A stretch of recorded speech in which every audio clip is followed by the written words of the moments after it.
Hey everyone, welcome back to Cash Flow Confidence. I'm Shelby Ashley, and I help business owners feel more confident about their cash flow. Hey everyone, and welcome back to Cash Flow Confidence. I took kind of a holiday hiatus, but now I'm back. And if you're listening to this on audio, know that I am on YouTube now as well, so be sure to check me out there. So in today's episode, I want to talk about the top financial mistakes to avoid going into 2026. The first one I have is incorrect pricing. So the prices that you started out with, or maybe even you raised your prices in 2025, you're going to want to revisit in 2026. And there's a few reasons why that is. The first one is kind of obvious, which is you want to make sure that your prices are keeping up with inflation. And so that general rise in costs needs to be captured in your prices as well, because even if something like way indirect from your business goes up in cost, that's going to trickle down to you because it's going to trickle down to your suppliers or any subscriptions you have or things like that. And so you want to make sure at the very least that your prices are capturing those costs in inflation and just general economic inflation and general economic rises in costs as well. The next one is, as you grow, your team is also going to grow. You're going to need to hire more people. And then once you do bring those people on, you're going to want to invest in trainings and things like that for your team so that they always are up to date with the latest skills and required trainings to make sure that they can do things correctly when it comes to carrying out your service. And so keeping your prices aligned with covering those costs of investment are very important, not only to cover the cost of investment, but also because when you're taking on new clients or customers, you've got this team now whose skills are continuing to grow, and you need to make sure that your prices reflect those skills.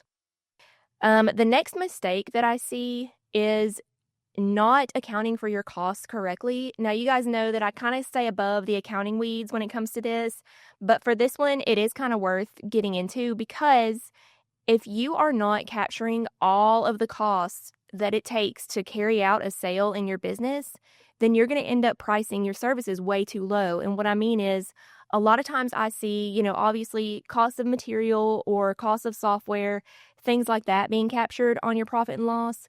But one thing that I almost always see is any direct labor that you have, so those specific team members that it takes to carry out your services, they aren't being captured in your cost of sales. And what that's doing is making it look like your margins are a lot higher than they actually are. And so what I see a bunch of times is your cost of sales is probably lumped in with, your admin payroll just in one line on your profit and loss. But what you need to make sure of is that any direct labor you have is being tracked, so that way you can make sure that your prices cover that direct labor.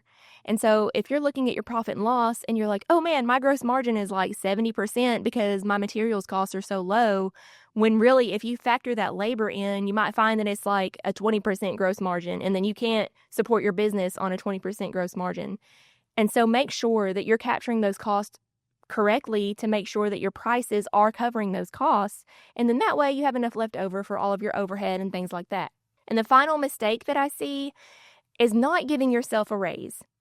So at the very least, I assume that when it comes to your team, you're at least giving them a cost of living adjustment of 3%, 5%, whatever it is. But so many times I talk to business owners who, when it comes to giving themselves a raise, they think, oh, well, I make enough, it's fine. Or if there are extra profits in the business, they're just going to want to reinvest those as opposed to like giving themselves a raise. And so when I see those situations, the thing I ask is, if you were doing this job for anybody else, would you not expect at the very least a cost of living adjustment from your employer each month or each year? And so when it comes to your own business, do you not want to give yourself the same treatment, especially because you're the business owner and a lot more responsibility is on your shoulders? And so if you're going to give your team a raise, which I hope you do, give yourself a raise as well. Another reason why you need to make sure you're giving yourself regular raises is because your pay as the owner needs to keep up with a marketable wage. Now, what is a marketable wage? I mean, it's really just if you were working for somebody else, like what would you expect them to pay you doing that job? Because if you're paying yourself way too low, your net profit looks a lot higher than it really is. And bankers and investors are going to see that and think, oh, well, you had, a 25% net profit, but you also paid yourself, $30,000 a year.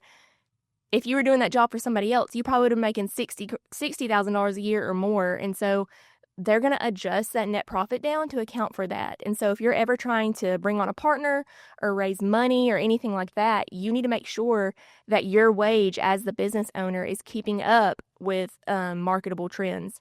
So just to recap, at the time of this recording, we're in early February right now, which is still plenty of time to implement the three things that I just talked about above, which were making sure that your prices are at the very least keeping up with the changing economy, making sure that your cost of sales is capturing all of the costs of your sale, direct labor included, and making sure that you as the owner are giving yourself a raise. And so if you have any questions about any of these, my email is in the show notes as always. And so please reach out if you do have any questions about this stuff, or you're like, Shelby, I would love to give myself a raise, but I don't know how I'm going to afford it. Please reach out. But in the meantime, I'll see you guys next week.